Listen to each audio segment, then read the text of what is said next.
Insecurity is one major problem that has continued to bite hard, with the federal government of Nigeria having little or no response as to ways to resolve the problem.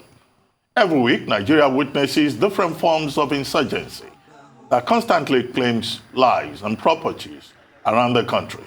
Even security agents that have been charged to protect citizens are equally at the receiving end.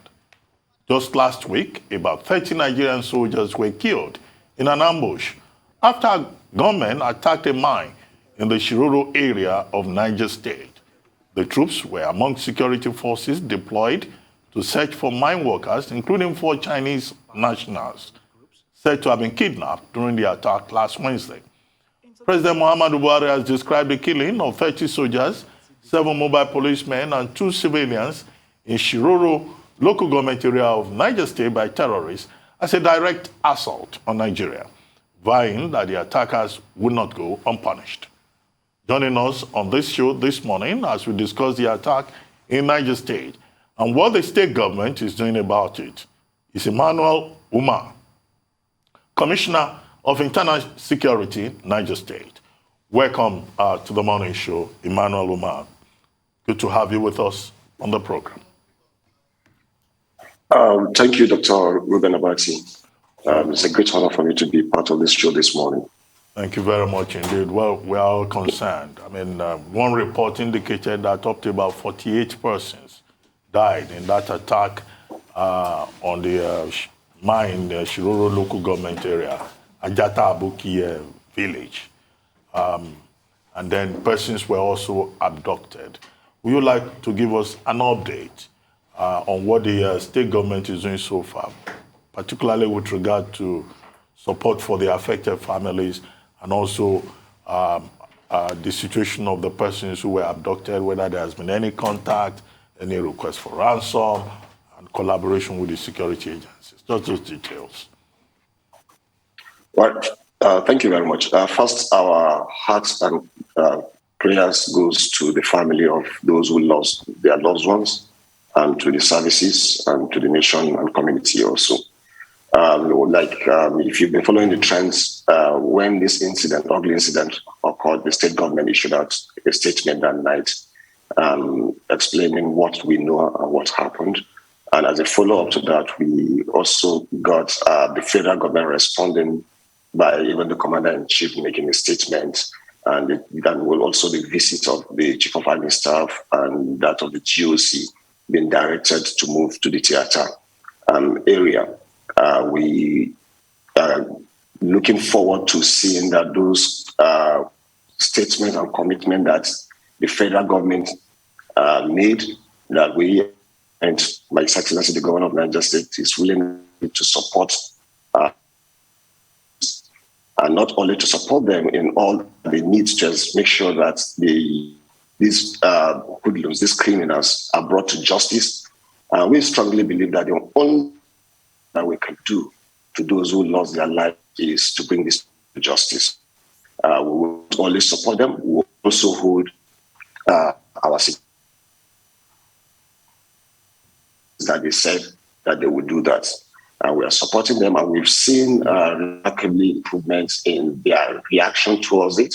And you were asking what is the state government doing regarding this incident. Recently, the state government issued a statement banning mining activities within those crisis-prone region. These are these local governments that have been faced with one security challenge or the other. So, and also for the families, of course, we have a policy here. Once we lose any security force personnel that gets involved or attacked or injured as a result of his sacrifice service to the state, we cannot pay for life, but again, we show our commitment towards the family in appreciation for the sacrifice that their loved ones did for our community and our people.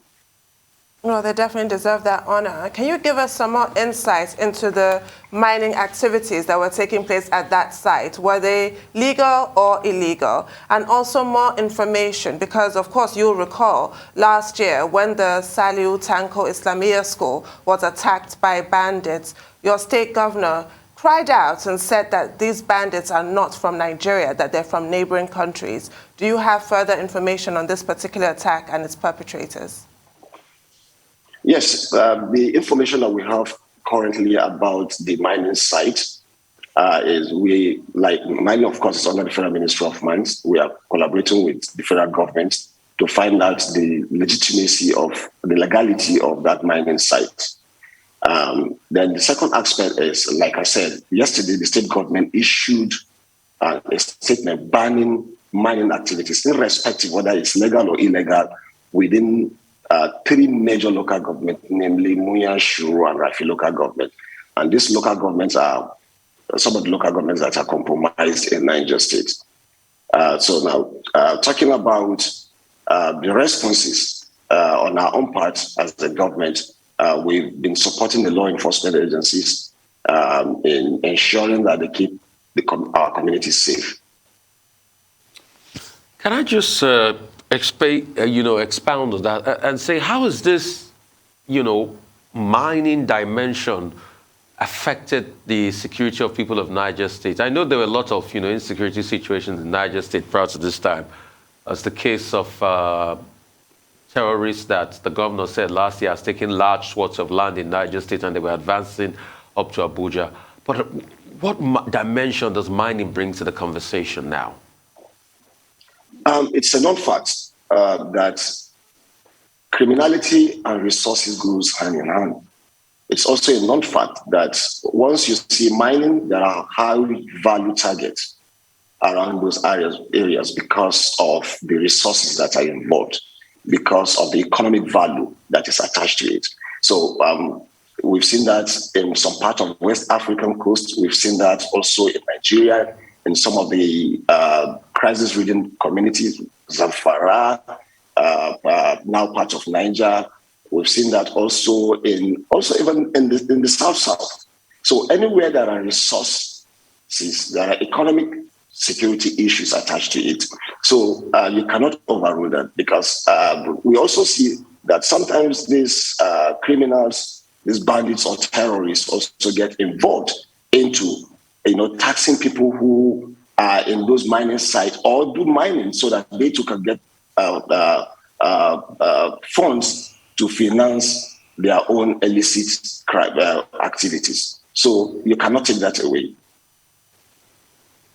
Well, we're told that at some point there was an effort at some form of collaboration among the governors of Katsina State, Niger State, Zamfara State to address this issue of illegal mining and the connection between illegal mining and banditry, castle rustling, and just general violence and poverty. Is that collaboration among these 3 states still in place? And, what are the commonalities that we can point to? Oh, yes. In fact, this collaboration has even extended beyond the 3 states you mentioned. They now involved Sokoto State, Kebbi State, Katsina, and I also know states like Plateau of recent, because we, the commissioner in charge of internal security, usually meet to compare notes to discuss about security situations within our AOR. So that this was born out of the meeting of the Governors Forum.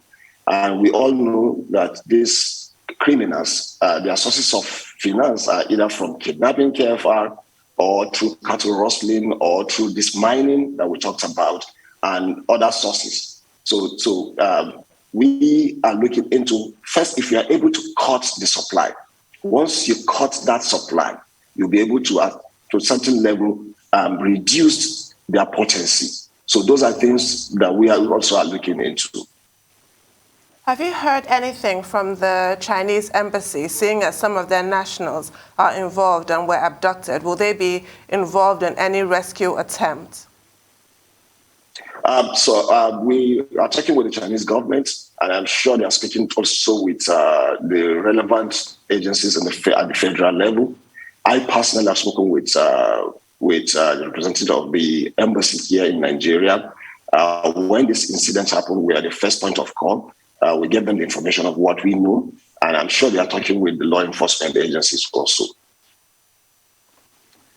So I'd like to go one step further. There have been calls recently for state police, to be able to nip all of this and restore peace. What do you think about those calls? Because this is happening right there in your state.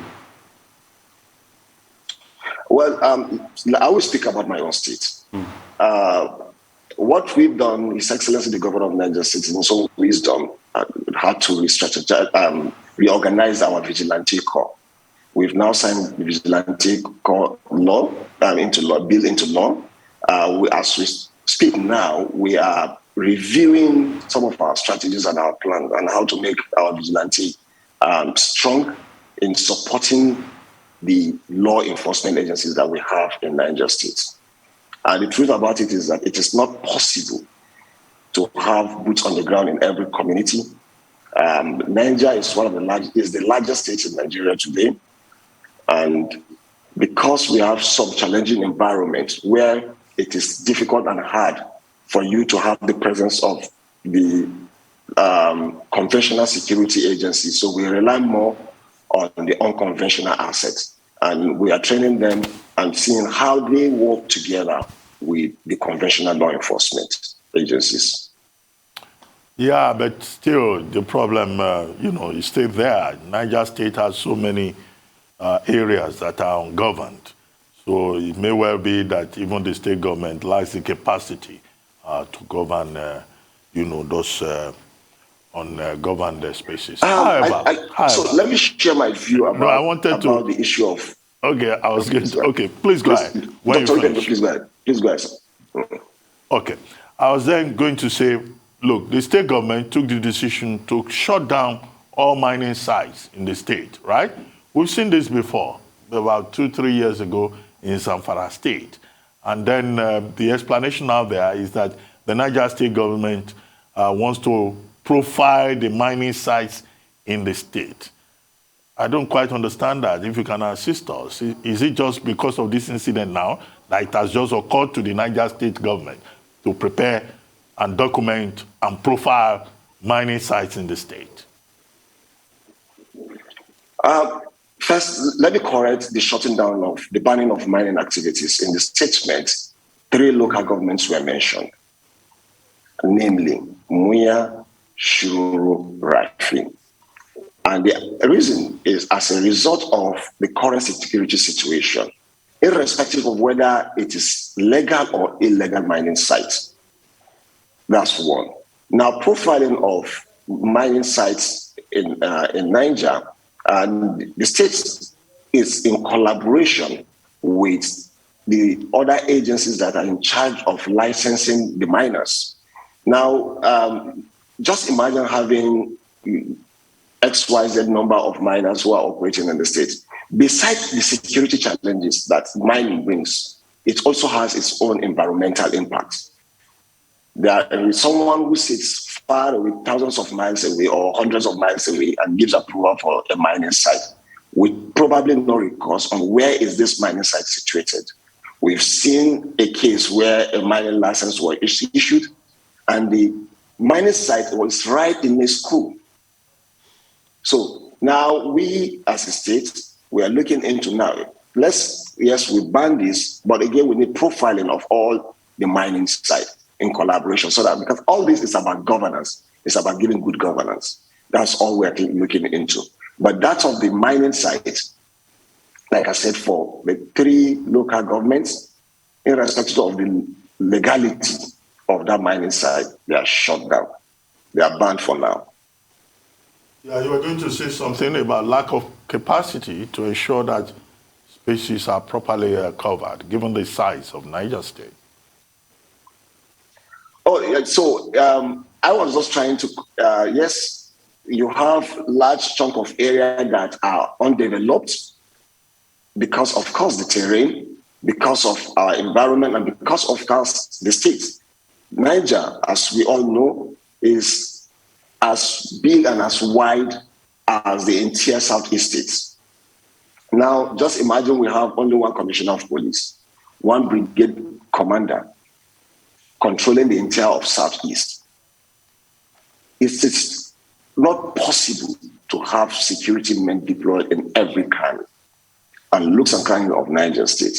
And that's why we are taking this issue of our vigilante very, very strongly. We are reorganizing it to be trained, to be well prepared so that they can supplement the activities of our law enforcement agencies. Right, we've heard recently on 2 occasions in the past few months from President Muhammadu Buhari that security in Nigeria has improved under his watch, then more recently from the Minister of Information. Would you agree with that statement, looking at from your bird's eye view of Niger State? And if you do agree with it, how so? Sorry, can you repeat that question again, please? Security has improved under President Muhammadu Buhari. That is his claim. Would you agree with that, given your bird's eye view of Niger State's security? And if you do agree with it, how so? Tell us how it has improved. Well, I wouldn't know the indices that were used in getting to that conclusion. I wouldn't know what was the conversation or the premise at which such was arrived at. However, I want to speak about what we are doing in Niger. Now, you will agree with me in the past months, if you've been following trends in Niger, that Niger, at a point, there was a hike, there was a spike in the insecurity situation in Niger, where we have these bandits, roving bandits, and terrorists move in their hundreds, attack local governments from local government from local government, 3-4 local governments in a row. But of recent, before this ugly incident that happened last Wednesday, we've seen a de-escalation of attacks in Niger. Now, I'm not totally saying that there are no incidents, but they are isolated incidents. And our security architecture that we did helped in reducing dramatically this security situation in Niger. Not until this attack. And I can assure you that we've gone back to the drawing board. We are beginning to do an after-action review. What went wrong? How are we going to improve? Because we strongly believe that we have a duty of responsibility as a government. His Excellency keeps drumming that it is his responsibility to provide security. He has that duty of care. He has that burden to ensure that every community is safe. Now, that is what even informed the creation of the Ministry for Internal Security and Humanitarian Affairs to address all these issues. So we are doing our best as a state, and we are counting on the support of the federal government. And I must even use this opportunity to tell you that our security heads in Niger are doing their best. We can see the synergy between the army, the police, the DSS, and other security agencies in the state to ensure that they carry out that onerous task that they are saddled with. So we will continue to do our best. And also, it's important to also state that the community also are beginning to build resilience. They are very supportive. Now, it is a collective effort. The incident that occurred, it's very unfortunate, it's sad. Since this incident happened, everyone has been traumatized. But again, we have made a vow that we will make sure that we bring every one of these criminals to justice. That is the only honor that we can do to our gallant troops that sacrifice their lives for our sake. Okay, so I'd like to ask you 2 questions. Number one will be, part of your Vigilante Bill, is there any way that the Niger State government will be pushing that the Vigilante members should carry more sophisticated weapons? Because with the kind of firepower these bandits bring, they bring a lot of, sophistication. And a report was released on the 6th of April, 2022, that says Niger State recorded their highest number of deaths from insecurity across the nation in the last 90 days, which is 787 deaths in 90 days. You can check this report on icrnigeria.org. And you say things are already better in Niger State, but as of April, you recorded the largest number of deaths from insecurity. I can give you the website. It's icirnigeria.org. You can check it there. I will check that. I will check the website. Yeah. And again, most times, such organization reports, and with due respect, from open sources. At the introduction, can I just ask you, I've read several reports about the number of the policemen that were killed in this incident. Some of these numbers are not correct. Now, but again, it's irrespective of what is there. Lives involved are not statistics. Our desire is not to even lose one single life in Niger, because that is our responsibility. So it's not about how many people were killed or how many survived. No, it's about that one single life. We owe that life a responsibility to protect under this heaven, under this earth. We owe that life and that responsibility. So as a government, it's our daily effort that we're putting into place. And if you speak with people on the streets, we let you know about the improvement that they've seen in their security. And I also know that sometimes, like I said, we have some isolated cases. You can't overrule that. But again, we will continue to do our effort to ensure that Niger returned back to that days that it was peaceful. People were sleeping with their eyes closed, doors open, and you can walk from one point to another point, not being harassed by anyone or not afraid of bandits or kidnappers or terrorists. Returning back to the first question you asked, about are we planning for our vigilante to carry sophisticated weapon? We are working based on the confines of the law. It's what the law permits us to do that we will do. And like I said, our vigilante corps works hand in hand with the conventional security agencies. In fact, by our laws, they are under the direct operational supervision of the Nigerian police force. Well, thank you very much, Honorable Commissioner Emmanuel Umar. We join you in saying, well, it shall be well with Niger State. Thank you very much. Amen.